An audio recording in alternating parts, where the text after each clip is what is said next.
soundtracks, and Broadway shows. Dr. Howard Robbins is on the phone now. Hi, Howard.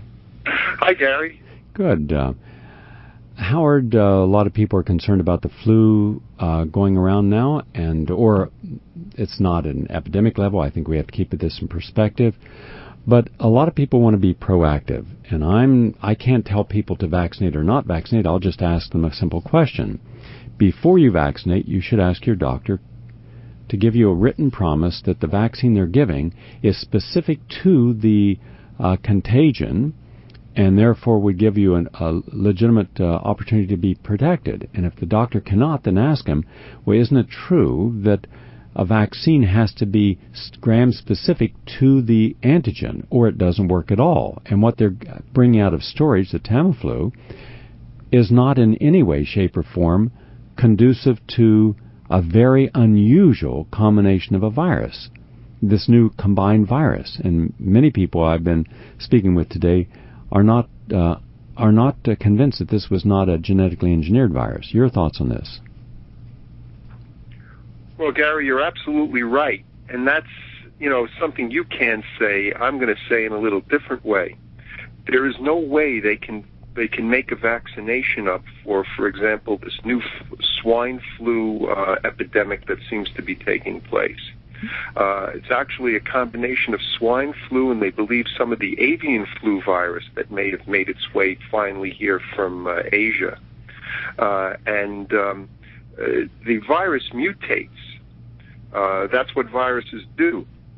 So even if they make one up for that particular strain, by the time you receive it, it can be a completely different strain.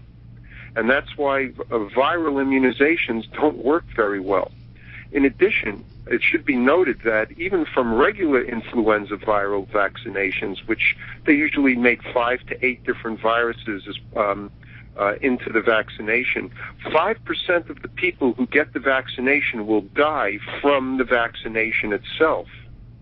Another percentage of people, and I'm not quite sure the exact amount, anywhere from 5 to 10% more at least, will get the virus from the vaccination because their immune systems are weak, and even though they've given you a weakened form of the virus, it can still affect you. So why would you want to take a 10 to 15% chance of death and getting the virus from a vaccination that may not even work on the strains that are going to be floating around and you're going to be presented with over the course of a flu season? But this particular one that people seem to have been getting, they got down in Mexico, was brought back to the U.S. They had a few outbreaks of it here from kids going down for spring break in Queens that wound up at a hospital. And it's passed the same way any other flu virus is passed, by coming in, coughing or sneezing on somebody or coming in contact with something that they touched and coughed and sneezed on. So prevention, to begin with, is pretty simple. The first thing you have to do is just make certain you don't stand around anybody that's sick or ill. You can wear masks if you want, but that doesn't seem to help because the virus is in the air and it's so minute it can get through most any mask that you might wear. So that's a waste of time. Wash your hands constantly and carefully if you've come in contact with things before you're going to put your hands near your mouth or food or utensils that you're going to use. I would hold on. Boost your immune system. Yeah, boost your immune. I would do several things. First, I would not be drinking from any glasses in restaurants or eating with anything except chopsticks in a restaurant. I wouldn't eat any raw food in a restaurant. Because that could be contaminated. Secondly, not just with, I'm not referring to this, but in any circumstance, I would have wild oregano oil, colloidal silver, garlic, peppermint oil, and also quercetin, padiarco, and olive leaf extract. Those have the most powerful antiviral, antibacterial killing capacities of anything we know that is natural, non-toxic. I would then put those into a mister and then spray my throat throughout the day. You could spray your nostrils with colloidal silver. That way, if you should come into contact with the various viral materials, you have a higher probability of having them killed. If you should feel that you've in any way been contaminated, I would do ozone immediately, because I know of nothing that will knock out a virus or bacteria quicker than ozone. And it's I would also, don't leave out vitamin C. You know, that's vitamin my favorite. C. Suprema C is my favorite of them all, because the powdered Cs are so easily tolerated in higher doses. And but vitamin C, garlic. I mean, we know all the immune boosters that are out there, and then none of them should be left out. If an avian flu virus is on its way, none of them should be left out at this point. And you're absolutely right. Ozone therapy is the only thing we know that kills all viruses, all bacteria, fungus, yeast, and molds, but all viruses. And it can't develop a resistant strain that it can't eventually conquer. That's right. So no matter how strong the virus is, ozone is going to work. Hold your thoughts. We're going to come back to you in a moment. Now, Howard Robbins, a couple things. First, as long as we keep our immune system strong, we are less likely, no matter what the contagion is, to be adversely affected. Hence the idea of flooding our body with healing nutrients, staying away from sugars and dairy and meat and alcohol, which can pollute our systems and lower our immune systems and make us more of a medium for contamination. And then on top of that, we should also super boost the immune system. Hence, really load ourselves up on the antioxidants. That's crucial and primary. The healing nutrients that are really known, like aloe vera is known to be extremely healing as a juice 3 or 4 times a day. Lots of green juices right now. Lots of chlorophyll into the blood right now.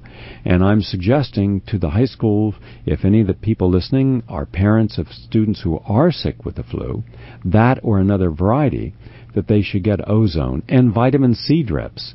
You start giving aqueous vitamin A, a water-based vitamin A, at high doses, and glutathione and vitamin C, above 50,000 units, then you have a chance of knocking out and having a person regain health. Unfortunately, the orthodox medical model doesn't look at this at all. It'll be bombarding a system with things that are really counterproductive. If you can't match the gram of that bacterium or of that virus that someone may have that it makes them sick, then your medication is virtually not only worthless, but immunosuppressive also, because you're wiping out the good bacteria. So now's the time for all of us to keep level-headed, not to panic. It is not an epidemic. It is not a pandemic. We have a relatively few people. They have all survived to this point in the United States. The contamination in you're looking at Mexico City, which in and of itself is so polluted. The people are unhealthy. Everything's contaminated there. So stay away from traveling there right now. Now, fortunately, I'm in New York for about 5 weeks now, so I don't intend to do any traveling. But if I were having to travel, I'd go and get ozone.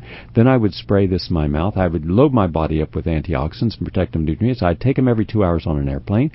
And I'd wear my little ionizer, because you've got to protect yourself. And when you go out in public, wear your neck ionizer. Wear your ionizer everywhere. No one knew that I had one on yesterday, and I did. You got to create a 1-foot barrier around your head. But washing your hands throughout the day and putting alcohol in your hands and under your fingernails after you've touched things that could be contaminated, that's also important. And don't use things in restaurants. That's where you can have a problem. Any final thought quickly, Howard?